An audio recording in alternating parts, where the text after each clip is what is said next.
My name is Tami McVay. I am a Marine Corps veteran and founder of One of the Few.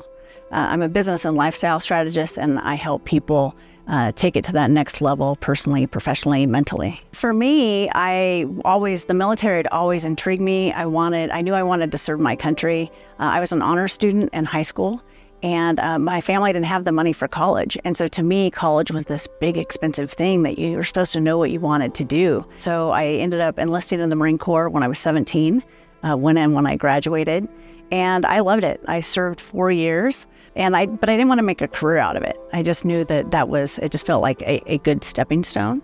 Once I left the Marine Corps, I've continued that.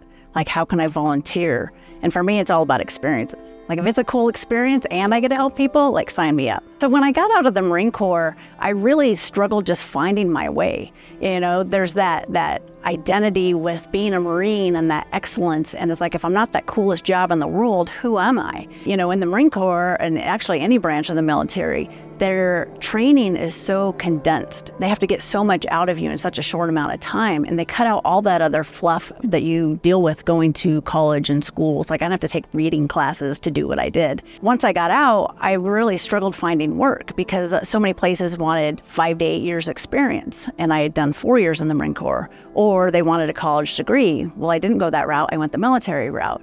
And so I was just doing anything I could do just to get by. I once had a job counting baseball cards, working for Upper Deck. It was just really challenging. And so now when I meet somebody who's retired and they did that full 20 years, like, there's a piece of me that my heart aches for them, because I can't even imagine doing that length of time and really trying to find that new identity and that appreciation for, dedicating to service. So once I was married to a Marine at the time, and he had gotten orders to Denver. And so that's what brought me out to Colorado. And I got a job working for an engineering firm. And I was working in their data center. I had no computer experience, but they liked that I had a technical brain and the way I thought. And so I just started picking things up quickly. And so I was really fortunate that I got into the IT field just as the internet was coming out. And so I ended up working for that engineering firm for 20 years. I became a software developer. I wrote software that processed over $1 billion with me and my team. I even spoke at Microsoft Professional Developers Conference. And all of it just kind of felt like a little bit of a fluke. Like, I'm just like, oh, this is a cool experience. Oh, my brain works that way. Let me get on this project. And so I ended up having this really successful career, but I wanted to help people. I was tired of sitting behind my computer all day writing code. And so I shocked everybody because I'm positive. I was a good employee, and I just said, I'm going to go do my own thing. And so I left, and now I've had my own business for the last 10 years. I'm basically a coach and a consultant, and I like to describe myself as a trusted advisor because I've been around the block in all these different arenas, from the military to corporate and now entrepreneurship. And, in my corporate career, my clients were accounting and HR and payroll. So I know the big picture of how things work. And for me, one of my sayings is that work is personal and personal takes work. And so I know that a lot of times people will compartmentalize who they are and what they're doing, and maybe their home life is unhappy, but then they're really great at their career, or they're just like going through the motions of their career, and they really just want to be spending time doing something they love. And so to help people realize, like, they blend together. Like, this is you and your life, and how you can shift your perspective to start doing bigger things no matter where you're at and what your role is. My organization now, it's just me. For me, one of my goals was always freedom, to be able to just take advantage of different opportunities that came my way.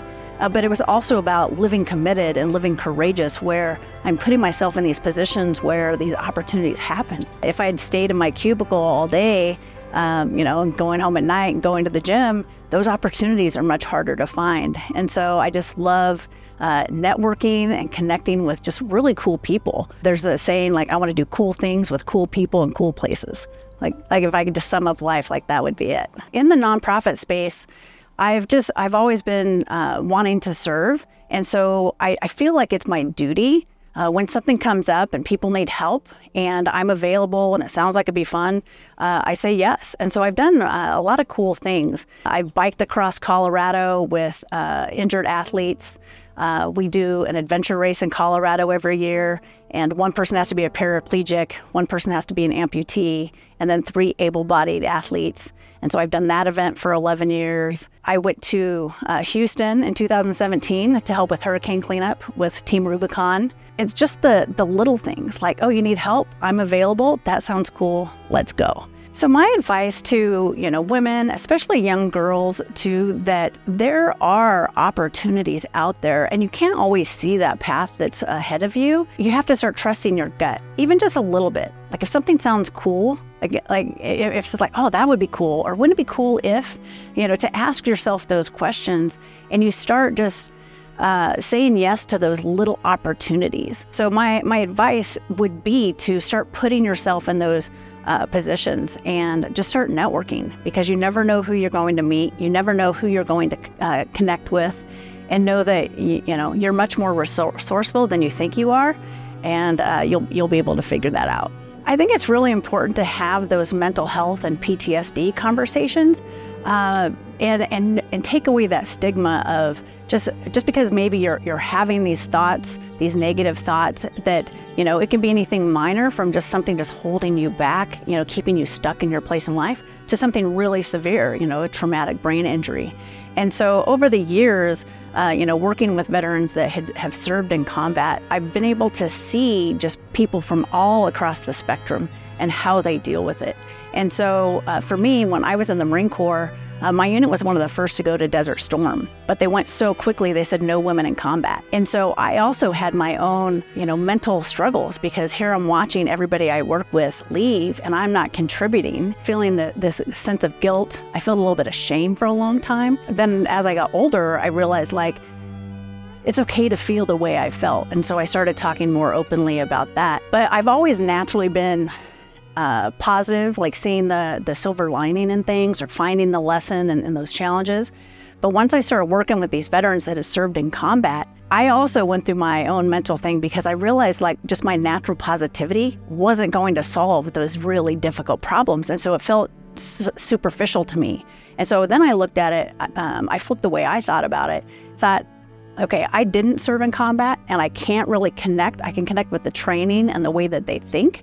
I said, but the gift that I can give to that community is being that safe space, not judging, knowing that somebody out there has to go do the hard work, and we have to be able to support them when it's over, because that's how we live the life of freedom that we do.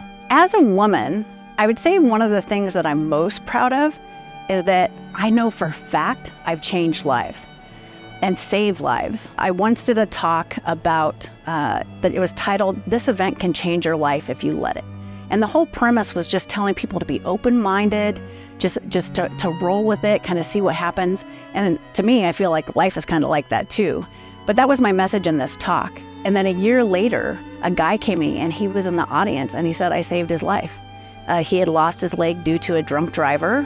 He was really angry at life, because he was the designated driver for his friends and got them home safely. And he was so much pent up. And he said he just showed up with an open heart. He made some amazing connections. He had a really great time, and he gradually started to turn his life around. And so to know that really by you having that courage and standing up with strength and positivity, you don't know who you're going to impact. And I think just with the way things are right now, that there's so much chaos in the world, there's so much negativity, that if you can be that light, that positive strength, you never know what's going to happen. Hi, my name is Tami McVay, and I'm a great American woman. Thanks for watching this episode of Great American Warriors, featuring the women of America who are serving all Americans, both overseas as well as right here at home. Don't forget to subscribe so that you can know when new episodes are released. If you or someone you know is a great American warrior, message us today to be considered for an upcoming episode.